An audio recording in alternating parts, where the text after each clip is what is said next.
let's answer our illustrative example for the basic concepts in management accounting. Okay, so for number 1, sabi niya dito, management accounting, letter A, is governed by GAAP. O, syempre hindi, no? Wait lang. Saan yung pencil natin? Ito. So, highlight natin yung correct answer, no? So, is governed by GAAP? No. Okay, that is actually financial accounting. Letter B, draws from discipline other than accounting. Well, that's the correct answer. Okay. So, letter C is geared primarily to past rather than future. Well, dalawa, di ba? Based on sa discussion natin. Okay, it is not only rely on past data, but also for the predictive data. So, in short, it also, management accounting is also used to predict the future. Parang ano. Okay, places more emphasis on precision of data compared with financial accounting, which does not. Well, hindi, no. Precision of data, financial accounting yun. Okay, so letter B yung tamang sagot. Number 2, the major functions of management is, okay, so hindi ko siya maano. Ito. Is, okay, or are, letter A, strategic management and long-range planning. Okay, kasama yun, di ba? Na-discuss natin to. Yan, long-range planning, strategic, yun yung sa planning and control. Ano pa? Planning and decision making. Oh, parehas lang yun, okay? Planning, tapos and decision making, part pa din po yan ng planning and control. Identifying threats and opportunities. And dyan papasok yung tinatawag natin na, well, part pa din po pala yan ng planning. Okay? And control. So, basically. So, in short, all of the above. Tamang sagot. The process of identifying, measuring, analyzing, interpreting, communicating information to pursuit of an organization goals is actually, no-brainer po yan, management accounting. Letter A. Number 4. The primary objective of management accounting is that to provide stockholders and potential investors with useful information for decision making. Letter B, to provide banks and other creditors with information useful in making credit decisions. Letter C, to provide management with information useful for planning and control of operations.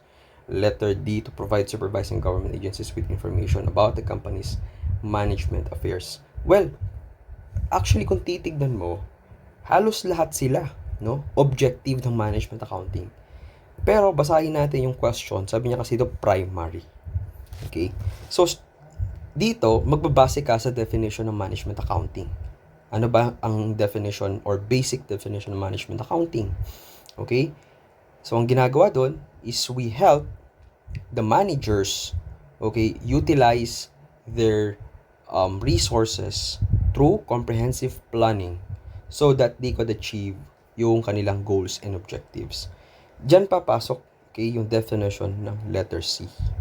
Okay po. So, to provide management with information useful for planning and control of operations.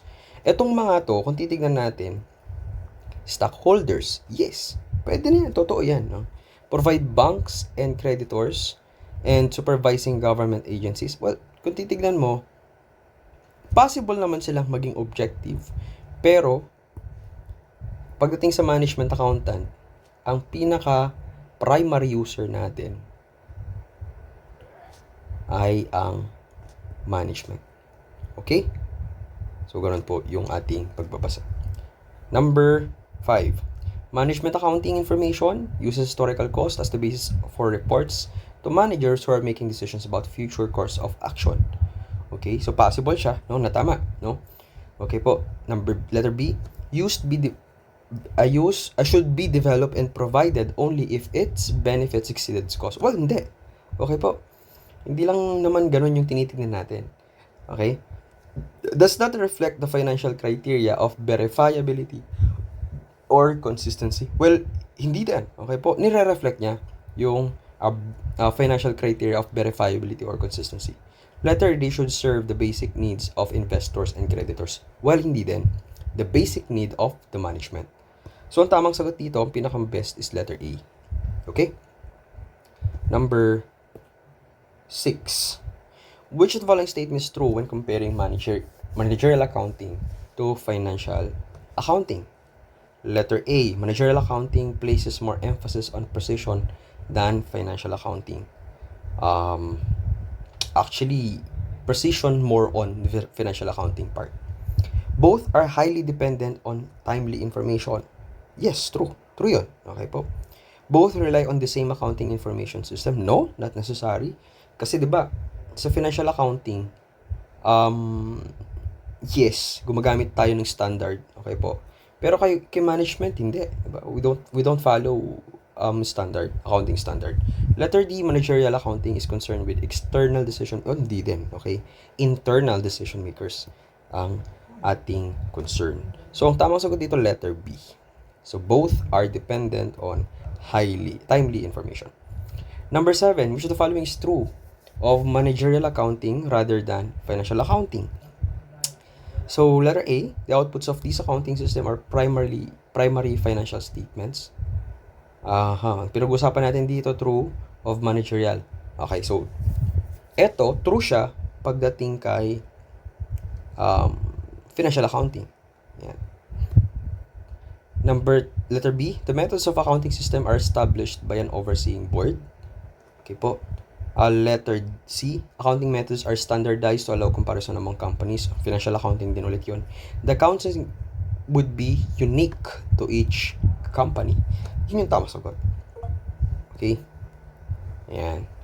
So, since wala nga tayong standard na sunod, so basically, yung information na ginagamit po natin under managerial accounting might be different from each organization. Number 8. Which of the following statements are true regarding financial and managerial accounting? Both are mandatory? No. Okay po. I don't think so, no? Si financial accounting, yes, no, mandatory yan. Especially kapag SEC ka, kailangan pa audited yung financial statements. Number 2, both rely on the same underlying financial data. Yes. Letter 3, both emphasize the segments of foreign currency rather than just looking at their... No. Okay? Ito naman, ang tinutukoy niya is managerial accounting. Okay po? So, pag you look the entirety of the organization, that's financial accounting. But if you're looking on the segments of an organization, you're talking about managerial accounting. Both are geared to the future rather than past. No then. So, the other one is geared from past events, and the other one is geared for both past and future events. Okay po, so past for financial accounting, past and future for managerial accounting. So, tama sagot dito, since B lang yung tama, so letter D. Ayan. Okay, next. Now, for number 9, which of the following statement is false? So, underline natin to. Okay po, ang tinatanong niya is yung mali na statement. Letter A, managerial accounting need not conform to GAAP. That is actually true. Okay po. So, wala tayong sinusundan na accounting standard. Letter B, financial accounting reports focus on subunits of the organization. No. Okay, ang tinutukoy natin dito is basically the managerial accounting. Okay, managerial accounting reports focus on subunits of the organization. So, ito na yung mali. No? Because financial accounting focuses on the entirety of the organization as a whole. Letter C, managerial accounting is not required. That is true, no? Kaya nga kung papasin natin, balikan natin yung sagot natin for number 8.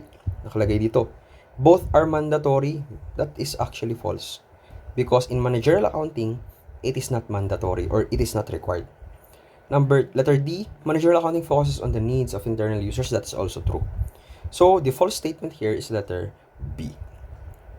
Number 10, okay, for internal uses, managers are more concerned with receiving information that is, letter A, completely objective and verifiable.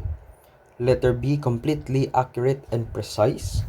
Letter C, relevant, flexible, and immediate available. Letter D, relevant, completely accurate, and precise. So dito, kung titignan natin, ang tamang sagot should be letter C. Okay? Why? Because in financial accounting, kailangan ang information na makuha natin doon is verifiable. Okay po, verifiable. Dapat accurate and precise. Okay? Kasi dyan papasok yung mga assertions, di ba? And ito din, mga terms na ginagamit. Precise and accurate. So dito, kung papasinin natin, relevant, flexible, and immediate available, yun yung focus natin pagdating kay management accounting. Because managers prioritize relevance, flexibility, and timeliness over perfect accuracy or objectivity. Okay, so for number 11, the following characterize management advisory service except A, it involves decision for the future. Yes, okay, that's true. Letter B, it broader in scope and varied in nature. That is also true. No? Na-discuss natin na broad yung management accounting. Okay, yung field work ng management accounting. Letter C, it utilizes more junior staff than senior members of the firm. Actually, no. Take note, ang client natin dito mga managers or mga officers. So therefore, hindi mga junior staff. Okay po, yung ating ni-utilize. Kaya letter C na yung tamang sagot dito. Kasi tinatanong sa atin is yung exemption. Letter D, it relates to specific problems where expert help is required. That is true. Yan. So letter C is the correct answer for number 11. Number 12, the distinction between traditional accounting and cost management is letter A.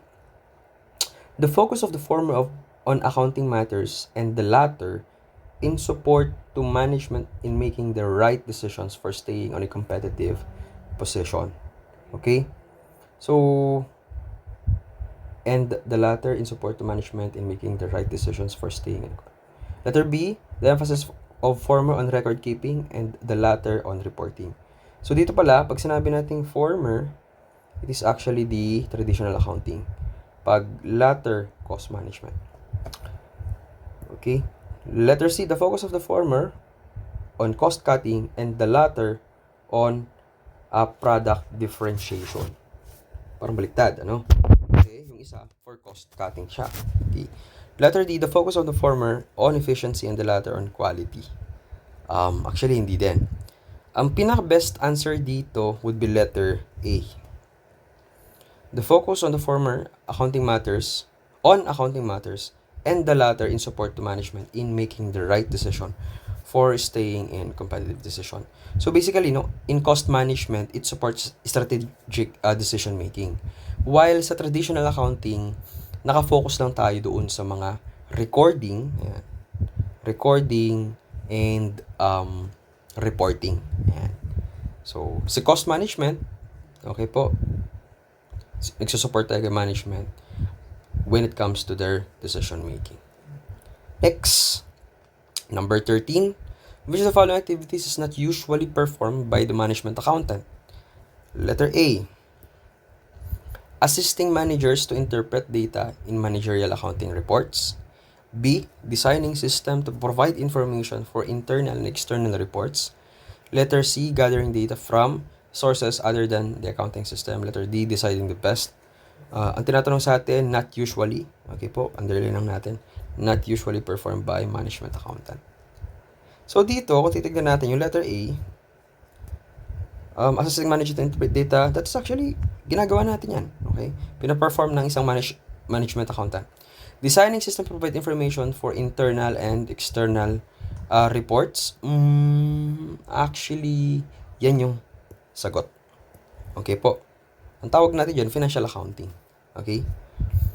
Kasi, sabi niya dito, meron siyang external reports. Hindi naman talaga po-provide ng external reports. Letter C, gathering data from sources other than, yes, that's true. Ginagawa din yan ng management accountant. Letter D, deciding the best level of inventory to be, yeah, okay, dyan papasok yung EOQ. Ayan, EOQ. Economic order. Hindi siya nabubura. Ayan. Wait lang.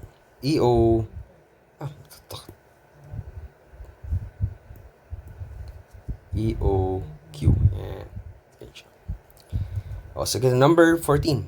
Management accountants would not assist in budget planning. Well, we actually assist budget planning.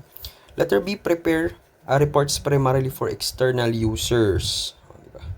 No. Letter B na yung sagot. For internal users. Determine cost behavior. Well, wait lang. Sorry. My bad. Ang tinatanong pala ay not prepared. Ay not, no? Okay? So, underline natin yung ano. So, yun ha. Management accountants would not assist in budget planning. Well, that is false. Underline natin, no? Would not prepare reports primarily for external users. Actually, this is true. Yan. Karoon pala. Would not determine cost behavior. That is false. We determine cost behavior. Management accountant not be concerned with the impact of cost and volume on profits. Well, we are also concerned to that. So, ang true statement here is letter B. So, parang tama din pala yung kanina. So, hinahanap pala is yung true statement. Number 15. So, ganun kayo magsagot, Kasi medyo nakakalito siya, especially kapag may mga not, except. Sige. Number 15. Managerial accounting provides data for all of the following major objectives except planning and control of cost. Okay. Letter B. Supporting management planning. Letter C. Compliance with SEC reporting requirements. Letter D. Determining the cost of products. So, ang tinatanong ulit sa atin is yung except. Okay? So, in short, yung false. So, dito, letter C, yung tamang sagot. Bakit? Kasi gaya ng nabanggit po natin, based sa definition ng management or managerial accounting, our reports are primarily for the use of the management. So, kapag SEC reporting requirements yan, financial accounting po yun. Or yung audited FS. Oops. Next, number 16. Which statement is false? Managerial accounting information involves planning for the future. That's true. Okay, so ang tinatanong sa atin is false statement. Should be requested and used by management even if it is very costly to gather and analyze. Well, syempre, dapat tinitignan din natin dito yung cost and benefit. If the cost of having managerial accounting is greater than the benefit that we could get, so it is not appropriate. Okay po, and therefore, huwag ka nang mag-gather ng managerial accounting information or huwag ka nang mag-conduct, okay, ng management accounting. So, letter B na yung sagot dyan. Letter C helps managers make financial, that's true. Need not comply with GAAP, that's also true. Okay, so yun po yung exception or yung false statement. Number 17, a type of managerial accounting which refers to determination of the operating cost regardless of cost behavior is, underline natin yung mga terms. A type of managerial accounting which is operating cost, ayan, regardless of cost behavior is, so ang tamang sagot dito ay full costing or full cost accounting. Because under full cost accounting, ang ginagawa po natin is we basically determine the total operating cost. Okay? Regardless po yan doon sa cost behavior. Okay? Yan po yung full cost accounting, yan yung normal accounting. Hindi natin segregate yung cost as to variable ba siya or fixed cost. Yun yung tawag sa full cost accounting. Yun yung alam mo. Yung sales, less cost of goods sold, less OPEX, is equal to income. Ganun po siya. Next, statement 1. Number 18. Managerial control and engineering control are synonymous. That's true or false? That's actually, that's false. This is false. Okay. Number 2, control from viewpoint of management accounting is defined as a process of setting maximum limits on financial expenditure. Setting maximum. Okay, that's actually false din. So, ang tamang sagot dito, letter B. Both statements are false. Well, this is statement 1, yung managerial and engineering control are not synonymous. Okay po. So, yun lang siya. Hindi po sila parehas. And yung control and management accounting is broader. Not just only on the spending limit. Kasi dito, okay po, yung control daw, okay, basically is about setting the maximum limits, no?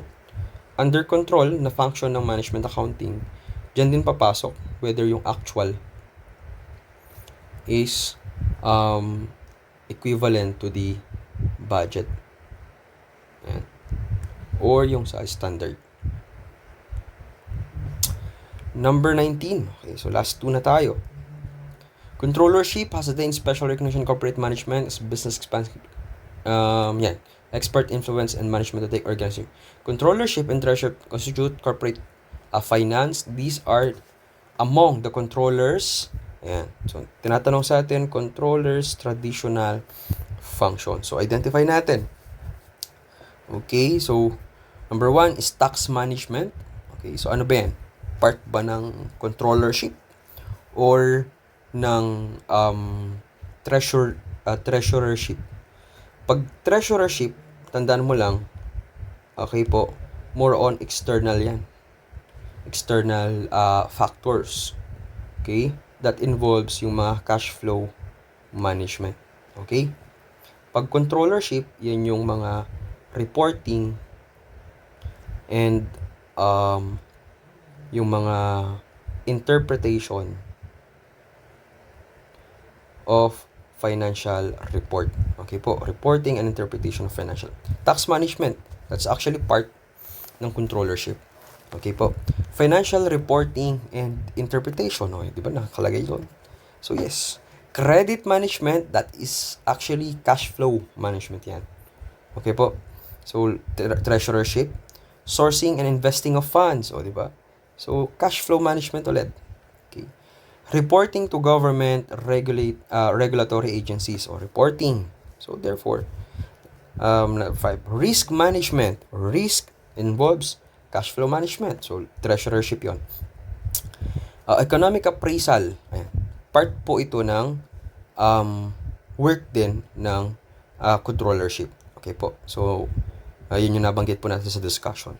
Economic appraisal wherein the controller need to assess the investment whether it gives more benefit rather than cost. Okay? Planning for control, well, that's no-brainer, controllership yun. So dito ang tamang sagot is 1, okay? 1, 2, 5, 7, and 8. Ayan yung. So items 1, 2, 5, 7, letter C. Yeah. And last, the primary purpose of management advisory service is to conduct special studies, preparation of recommendation, development plans and programs and provisions, and advice and assistance in their implementation.